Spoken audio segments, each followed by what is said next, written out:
Olha, mais de 2 anos depois da promulgação da proposta de emenda à Constituição, que ficou conhecida como PEC das domésticas, que prevê os benefícios trabalhistas para essa categoria, a presidente Dilma Rousseff sancionou, nesta segunda-feira que passou, a votação de regulamentação da lei.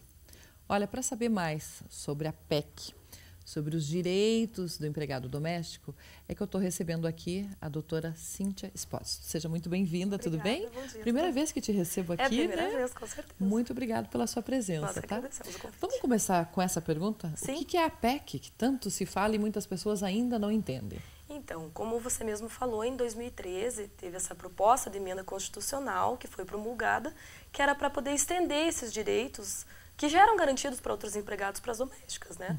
Então, foi um total de 16 direitos que foram ampliados e aí as domésticas passaram a ter certas garantias que antes elas não tinham. Tá. Só que alguns desses direitos ficaram pendentes de regulamentação.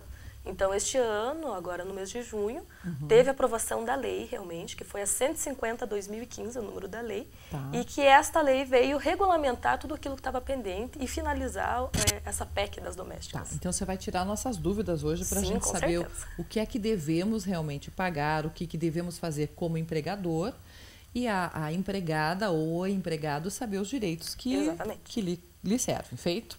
Primeiro eu quero te perguntar assim, quem que é considerado um empregado doméstico? Quem é um empregado doméstico? O empregado doméstico é toda aquela pessoa que trabalha dentro de uma casa, seja para uma família, seja para uma pessoa só, mas essa pessoa que emprega não tem fins lucrativos. Tá. Então, é realmente na residência, no âmbito da residência. Tá.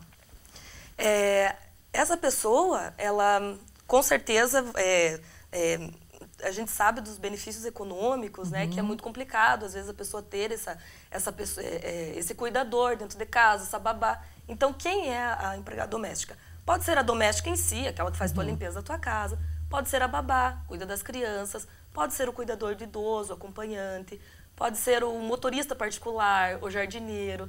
Então, são todas essas pessoas, um rol, a gente pensa só na empregada doméstica como sendo só... porque ficou só a moça que cuida da casa, Isso. etc. E não. Não é. Tem uma gama bem ampla de profissionais que atuam nessa área. Tá. Que direitos é esses que vieram aí regulamentados agora, que entraram realmente em vigor? Bom, desde 2013 já estava previsto jornada de 44 horas, então Tá. 8 horas diárias, isso é o que desde 2013 já estava previsto. Ok. Pagamento de horas extras, então caso trabalhes mais do que 8 horas por dia, então um pagamento com adicional mínimo de 50%. E agora o que veio a regulamentar? Tá. O FGTS, tão famoso, né? Então agora a gente deve recolher o FGTS. A partir do mês de outubro. Ah, só em outubro. Isso, Tá. a partir do mês de outubro vai ter que ter o recolhimento do FGTS no percentual de 8%. Ok. Tá? Tivemos também o adicional noturno. Então, para aqueles profissionais que trabalham atuam à das noite. 22 às 5 horas, elas também então terão direito a receber esse adicional noturno, que é 20% a mais da hora diurna. Tá. E também nós tivemos uma outra situação, que é aquela famosa multa do 40%. Tá, até agora eu não entendi isso. Então vamos lá. Ela é um pouco complicada porque, assim, como eu falei, como o empregador doméstico, ele não é um empregador como uma empresa, em que ela tem esse rendimento, então fica difícil para quando termina aquele contrato de trabalho, em que ele quer dispensar a pessoa sem justa causa, Certo. ela fazer o pagamento daquela multa de 40%. Então, o que é a multa do 40%? Isso serve para os outros empregados das outras empresas. Então, todo mês a pessoa tem que depositar lá 8% do FGTS. Certo. No final do vínculo, quando o empregador quer dispensar a pessoa, vai ter uma conta, um X, um montante lá dessa conta. Em cima deste montante, o empregador tem que pagar 40% de multa para poder dispensar esse empregado. Ah, agora entendi. Somente sobre o valor recolhido do Isso, FGTS. Exatamente. Em Entendi. tese deveria ter sido recolhido todo mês, né? Certo, aham. Só que para o empregador doméstico fica muito difícil, porque fica muito pesado isso. Né? E sabendo dessa dificuldade de fazer esse pagamento, então foi feita uma norma especial. Tá. Né? Então, para o empregador doméstico, vai ser recolhido de maneira mensal esta multa.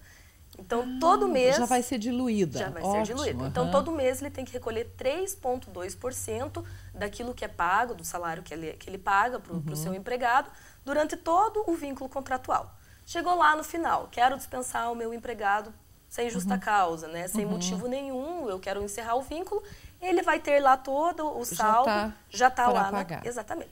No caso de pedidos de demissão, por exemplo, né, que pode acontecer ou até a justa causa, aí neste caso, quem pode retirar é o empregador. Ah, entendi. Ele pega de volta esse dinheiro que Ele pega de volta esse dinheiro que é como se guardado. fosse uma poupança forçada para pagar essa multa. Exatamente. Porque é difícil a pessoa ter esse valor, despender desse valor é complicado, né? Muito alto. Quando você falou que o empregador tem que recolher 8% de FGTS, muitos empregadores não descontavam esse 8% no INSS. Isso, que é outra tributo. Coisa. Então, por exemplo, eu hoje já recolho o INSS da minha secretária. Sim. Mas eu nunca descontei dela nada. Eu pago integral e não desconto do salário. A partir desse momento que o empregador vai ter que pagar 8% a mais do FGTS, eu acredito que todo mundo vai começar a descontar do salário esses 8%. O INSS, na verdade, eles são duas contribuições. Então, o empregado contribui e o empregador contribui. Mas que na prática a gente sabe que ninguém faz isso. Exatamente. É o empregador que paga tudo, Mas né? como essa carga tributária aumentou, claro, né? Então, agora, o que ficou estabelecido? O INSS, que já era devido e que já era pago antes. Certo. 8% o empregador vai ter que pagar. O empregado recolhe de 8% a 11%, aí vai depender do ramo em que ele entrar. E, além disso, ainda vai ter mais 8% do FGTS, mais 3,2% dessa multa compensatória, né? E ainda a gente tem que recolher 0,8% de seguro contra acidente de trabalho. O empregador vai ter que recolher mais essa taxa. Então, assim, foi um aumento de 12% na tributação. Pesa, que né? acabou pesando, exatamente. Acabou pesando. Então, claro que eu acho que vai acabar acontecendo menos isso, de não descontar o INSS, até porque é um benefício para a pessoa, né? Tanto para o empregador que está pagando, o empregado está recebendo. Não, assim, quero deixar claro para os nossos telespectadores que eu acho super justo isso. Porque o empregado doméstico é um empregado como outro qualquer. Exatamente. Então, ele deve, sim, ter todos esses direitos. Férias, 13º, enfim. E eram algumas coisas que faltavam para o empregado doméstico. O meu grande medo é que com esse aumento de carga tributária, com a crise que o país atravessa, muitas pessoas que estavam empregadas vão deixar de estar até outubro. Porque para o empregador acaba ficando mais caro ter um empregado doméstico. Realmente, vai ter que ser colocado na balança, no orçamento familiar. Vai ter que sentar, fazer os cálculos, ver se realmente esse profissional dentro da sua casa cabe ou não cabe dentro do orçamento da família. E eu acho que é bem importante também a gente ressaltar, Fabiana, com relação que todo mundo pergunta muito isso. Mas e se a pessoa trabalhar 3 vezes na semana? Quantos dias da semana gera esse vínculo, né? Esse era um ponto bem discutível e a jurisprudência já decidia, já fazia mais ou menos um parâmetro, mas agora a lei veio estabelecer. Então, até 2 dias não é considerado empregado doméstico. Certo. Trabalhou mais de 2 dias, é considerado já empregado doméstico. Então, quem Aí tem que fazer registro. Exatamente, tem que fazer registro na carteira de trabalho, tem que assinar um contrato de trabalho, fazer preferencialmente anotação em cartão ponto. Isso é uma pergunta que eu ia lhe fazer. Porque com a estipulação de 8 horas diárias, mais ou menos isso, né? 8 horas diárias. Tem que ter cartão ponto agora, então, ou um livro de assinatura, como é que é? Na verdade, não tem a obrigatoriedade, que já é uma regra para todas as empresas. Até 10 funcionários, você não é obrigado a fazer registro no cartão ponto. Mas a gente sempre indica que as pessoas façam esse registro, tanto no livro quanto no cartão. É um cartãozinho simples, compra em livraria, dá para você ter fácil acesso. Porque é uma garantia para as duas partes. Certo. Né? Então, é uma garantia para a gente poder ver, será que a pessoa está fazendo hora extra, né, o que ela fizer, ela vai ter direito a receber. E também para o empregador, de saber qual é o horário que o meu funcionário está fazendo, está trabalhando direitinho, está dentro da carga horária, que é a carga horária máxima estipulada.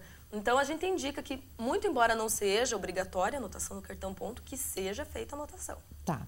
E outra pergunta que fizeram, que eu acho importante a gente esclarecer para o pessoal de casa, é possível estender essa jornada de trabalho aí, por exemplo, de segunda a sexta, além das 8 horas, e o funcionário não vir no sábado, por exemplo? Tem.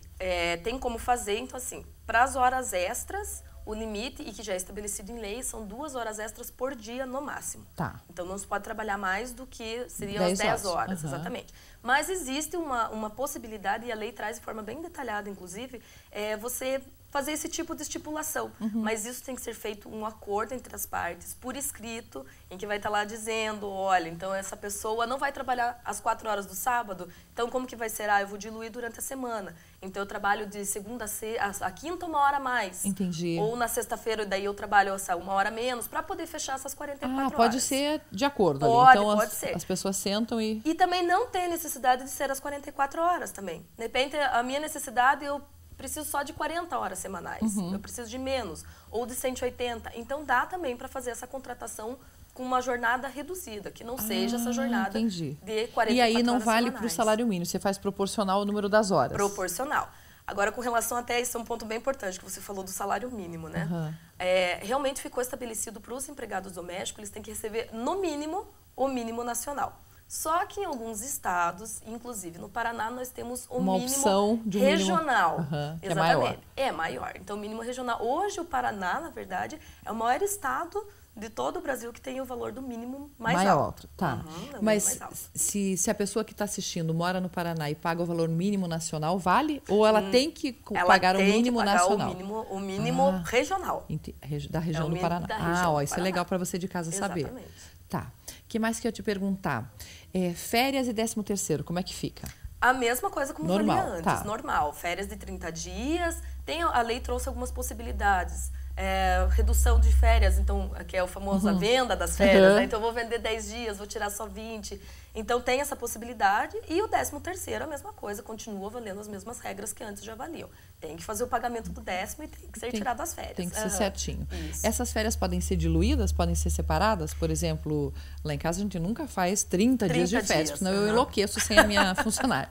Mas a gente divide ela. Então, por exemplo, fica 15 dias e pode ser feito assim? Pode ser feito. A lei traz a previsão de que podem ser feitos diluídos em 2 períodos e um deles tem que ter no mínimo 14 dias. Tá. Então, um dos períodos tem que ter 14. Então, se você acabou entendi. vendendo Pode 10, ser? Exatamente. Então, eu tenho 20 dias, eu tiro 14 pelo menos, depois tiro o saldo de 6. Enfim, tem como fazer esse fracionamento das férias, a possibilidade. Eu estou enchendo ela de pergunta hoje, estou aproveitando o tempo aqui. Por exemplo, o funcionário não apareceu para trabalhar. Tá. Esse dia pode ser descontado das férias ou tem que ser descontado do salário? Bom, são 2 situações distintas, né? Se ele não trouxe nenhuma justificativa, não tem nenhuma daquelas licenças que são as licenças em caso de morte, em caso de casamento, que são as licenças previstas em lei. Não trouxe nenhum atestado, quer dizer, faltou sem nenhuma justificativa, ela pode e deve ser descontado do salário da pessoa. Tá. Né? Então, aquele dia vai ser descontado. Com relação às férias, existe uma tabela progressiva, em que vai dizer, a pessoa tem direito a 30 dias de férias se ela tem até X de faltas. Então, aí você conta o vínculo o ano inteiro. Tá. Então, todo aquele ano, você vai contar quantas férias ela teve. Aí também dá a importância do cartão ponto. Né? Então, que aí você sabe que horário chegou, que hora saiu. Exatamente, que dia faltou, porque não tem como você confiar na tua memória. Então, ali vai estar todo o histórico de todo o ano. E é importante que o empregador guarde essa documentação. Tá. Né? O empregador guarda essa documentação, pelo menos, depois que terminou o vínculo, no mínimo 2 anos, ele guarde toda essa documentação. Tá, que é o tempo que o empregado tem para reclamar, pra levar depois, exatamente, reclamar na justiça, eventualmente alguma coisa que ele acha que não teve direito. Não teve direito. Outro ponto importante que eu acho legal destacar dessa lei, que eu achei muito inovador, é com relação à justa causa. Então, a gente sabe que existem vários motivos que podem levar um contrato de trabalho a ser encerrado. O que, por exemplo, Cíntia, o que pode caracterizar a justa causa? Por exemplo, essa falta constante, né? Então, a pessoa constantemente falta, você advertiu ela, já disse que, olha, esse teu comportamento não está certo, está irregular, e a pessoa continua insistindo, faltando, insistindo, é um dos motivos. Se você pega, obviamente, alguém furtando alguma coisa, dentro de casa, da empresa, também é motivo. Mas especificamente da lei dos domésticos, que eu achei muito interessante, é a justa causa pelos maus tratos. Então, lá está previsto, já no primeiro inciso, ele já diz que é possível fazer a justa causa no caso de pessoas, por exemplo, que maltratem idosos, crianças, deficientes, enfim, qualquer pessoa que esteja ao seu cuidado. Tá. Então, isso serve para uma babá, para um cuidador de idoso, acompanhando damas de companhia. Nossa, então, genial, né? Exatamente, é muito interessante porque a gente vê essas situações, né? Nossa, super horríveis. Desagradáveis, horríveis. Então, ali a lei já está atualizada e já traz essa previsão. Entendi. Nossa, adorei te receber aqui. Que bom. Prometo te incomodar mais vezes, se você me Fique permitir, à vontade, tá? Claro, com certeza. Se alguém ficou com alguma dúvida, se alguém quer precisa de um contato, de um conselho, pode ligar para que número, doutora Cíntia? Nosso escritório número é 3027-5222, João Paulo Nascimento e Associados. Aqui em Ponta Grossa, 42-3027-5222. Obrigada, viu? Muito obrigada. Manda um abraço para toda a equipe lá. Pode deixar. Obrigado por serem nossos parceiros, tanto na revista quanto aqui com essas informações super úteis, tá bom? Ok, muito obrigada. Prometo te incomodar mais. Estamos à disposição. Obrigada, viu? Bom, a gente vai para mais um intervalo bem rápido e eu já volto, tá bom? Fica aí.